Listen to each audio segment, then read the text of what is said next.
what's up, hello, my name is Emma, and today I'm doing a video I have not done and I feel like it's been well over a year, but that is books I do not mention enough on my channel. So today, I'm a little sick, as you can probably hear to my voice. I had to film something for the Buy No Bibliothon, and I looked cute, so I was like, why not film something else? So I was racking my brain for what can I pull together really quickly that I don't really need to prepare for, and this is the idea that popped in my head. So here on BookTube, as you may have noticed, we are constantly talking about new books. It seems like every other day there is a new book that is taking the focus of all of our channels. And so I feel a lot of the time on BookTube, we are hearing about everyone's favorite, all-time favorite books, and then we're hearing about all of these new releases everyone wants to read or what they're currently reading at that moment. But in the middle here, we have these books that we read and we love and we enjoy, but they just never get the spotlight. So I wanted to take this video to talk about some of those books that are kind of stuck in the middle that don't get enough attention on my channel, but I feel they really deserve it. So this is not in any particular order. Like I said, I came up with this video idea like 5 minutes ago, so I ran to my shelf and I was like, okay, what don't I talk about enough?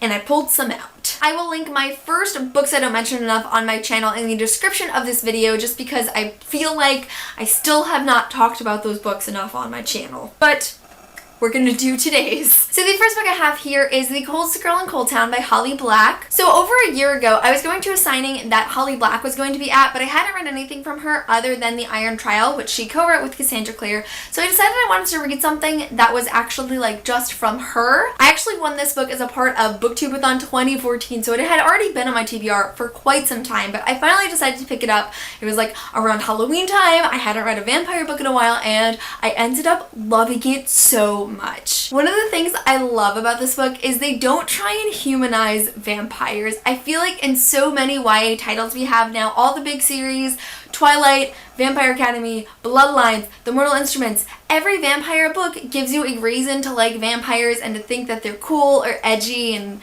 sparkly. While The Coldest Girl in Cold Town does modernize vampires, it keeps that evil, unnatural being kind of sense throughout the story, and I loved it so much. It's also a really freaking interesting story. I've never wanted a sequel more than I have wanted for this book because it's a standalone, but it was so fabulous. I am so happy I read it, and when I think about great vampire books, I think of The Coldest Girl in Cold Town. The next book I have in here is like an all-time favorite for me, but I guarantee you there's a lot of people watching this video that have never heard me talk about it, and that is Fight Club by Chuck Palahniuk. So my senior year of high school, I was taking contemporary literature for my English requirement, and one of the first books we read was Fight Club. This book is just so unique in the way that it's written, in the different tenses they use, in the narration, in the plot. Everything about this book is like A+ quality, and there are very few books that I feel actually amount to it. I have like a deep emotional connection with Fight Club. It is honestly just one of those books that I just feel happy whenever I think about because I loved reading it so much. I really want to reread Fight Club. I haven't read it since the first time, but it is just so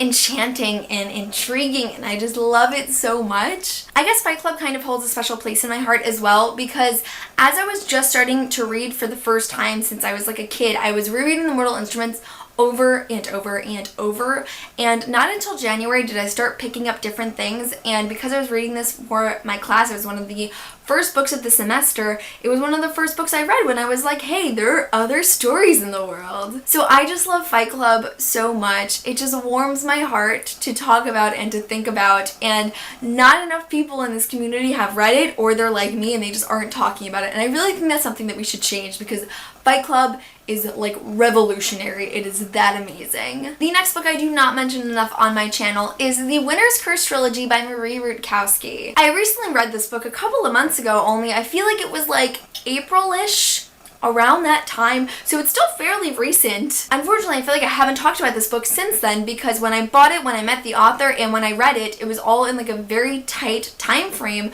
so since then I just haven't really had an opportunity to bring it up. My story with The Winter's Curse is I have seen it in Barnes & Noble since I first started going there in 2014. I mean, you can't really see this cover on the shelves and not be like, hey, this is really cool. But I had been pushing it off for so long. So not until 2016 did I actually pick it up. And the reason I picked it up is because I went to a book signing for a different author and Marie Rutkowski was there, and me being me, I can't not buy another author's books at a book signing because I always want to meet them and I'm always more inclined to read their books.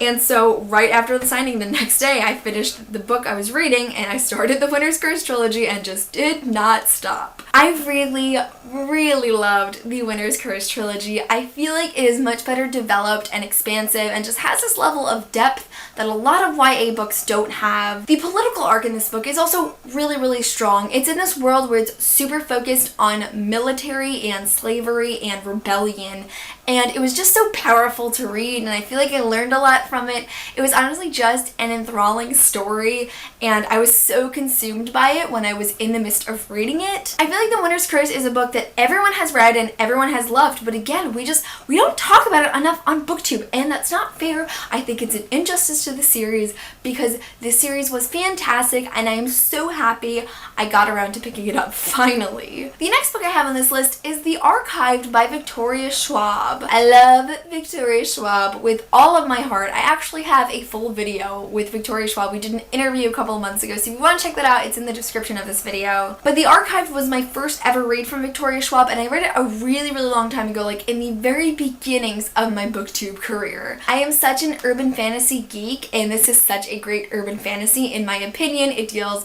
with like ghosts and strong female characters and swoony boys, and it was just everything I wanted at the moment of reading it. But while a lot of those books I read in the first few months of my BookTube channel, I feel like I don't like those books anymore, and that's not the type of reader I am. The Archive still really holds a special place in my heart. It's one of those books where it's just, you can go so many years without reading it or even thinking about it, and you're like, wow, I love The Archive. To me, it's just like a timeless book. Again, with the recurring theme of this video, I feel like nobody ever talks about The Archived anymore, but if you bring it up when you're with book people, everyone is like, oh my god, I love The Archived. We've been waiting on a third book for years now. It has been so long. We have a title. The third book is called The Returned, but we don't have a release date, we don't have a cover, we don't have any information on it, so I'm just really hoping that it pushes through and gets that third book. I'll have an excuse to reread the series, and I just really hope we get more content from The Archived. I feel like this book has so much to offer, and I just hope more people experience that. My throat is so dry, I need water, but I don't want to leave in the middle of filming. The next book that I do not mention enough on my channel is Truth Witch by Susan Dennard. This is another fairly recent read. I read it in 2016, either like January or February. I loved Truth Witch so much. What I feel is really significant when I think about Truth Witch is I had started reading some high fantasy at this point, and most of you know I am mostly a urban fantasy reader. I'm not that big on high fantasy, and before 2016 I was like, I'm sheltered, don't touch me high fantasy, you're too intimidating. But Truth Witch was one of the books that I picked up because it was fantasy and I really liked the plot, but I didn't know it was high fantasy. So I would start to read a book like this, and I would start to pick up on some of those high fantasy aspects and be like, oh my god, this is high fantasy, I'm not going to like this book. But with Truth Witch specifically, I was reading it and I had that moment of, oh my god, this is high fantasy, but I didn't have that feeling of I'm not gonna like it. While I now really love high fantasy books, Truth Witch came at a time when I really needed a book to give me hope for the genre and to make it less intimidating, and that's what Truth Witch really did for me. It was a super compelling plot with really interesting characters, and I feel like the fact that this book was so strong was able to take a little bit of like the stress away from the high fantasy world and just that general idea that causes me so much stress while reading. It was also fun because I was reading it with so many friends at once. We'd all just decided that we wanted to just pick up a book all together and discuss it, because a lot of times with my BookTube friends we don't actually talk about books. So a lot of us were reading Truth Witch at the same time and we were able to discuss it together, which I feel also helped. And this book has just been a kind of milestone for me in navigating the waters of high fantasy and getting really into it, and I'm super appreciative to Truth Witch for that. And the final book I feel like I do not mention enough on my channel is Illuminae by Jamie Kaufman. Oh my god, did I really just do that? By Amy Kaufman and Jay Kristoff. Another 2016 read. Why haven't I been talking about the books I read this year? Illuminae was a book that I had started reading, but I was not enjoying at first, and it took me quite a while to get into it because I'm sure you guys know the format of Illuminae is so different. It's told in mixed media completely. Like, there's no normal text. Everything is in like emails and chat messages and photos and web pages and all of this stuff that I'm not used to reading, so it was really weird at first. I was having trouble kind of understanding how the plot was going to be told through all of this, but I ended up loving Illuminae so much. It was such an interesting story, so unique, so fantastic, and I loved it with all of my heart. I have not read Gemini yet because I'm planning on reading it for the biannual Bibliothon, which is my readathon, and if you're interested in joining us this January, you should totally check out the link in the description of this video. But contrary to a lot of the books that I've already shown, I feel like this one is definitely still talked about on BookTube all the time, especially since Gemini did recently come out. So I'm sure you've been hearing about it for a while. I just personally have not been talking about it, and I'm sad. I want to talk about it more because Illuminae is such a great book. Anytime somebody comes to me and is like, I really like science fiction books, I love space, what do you recommend for me? Illuminae is always at the top of my list just because I feel like so many people have the potential to love it. I really commend Amy Kaufman and Jay Kristoff for doing something so out of the box and handling the execution of it so flawlessly. I'm just really impressed by this book. I cannot wait for the series to continue. I cannot wait to read Gemini, and I can promise you I will be talking about this one more on my channel. Alrighty, so that is it for some of the books that I do not mention enough on my channel. Looking at my shelf, I can tell you there are so many more that I just need to be better at talking about and not just talk about the Mortal Instruments every 5 seconds, but you know, we're making progress with this one video. Let me know in the comments of this video one book you feel like you don't talk enough about, whether it be on a BookTube channel, on a book blog, on Twitter, or with your friends. What is one book that you really did enjoy and really loved, but you feel like you just don't talk about when it comes to books? Because I would love to know. But that is it for this video. Thank you guys so much for watching, and I will see you soon for a new one. Bye!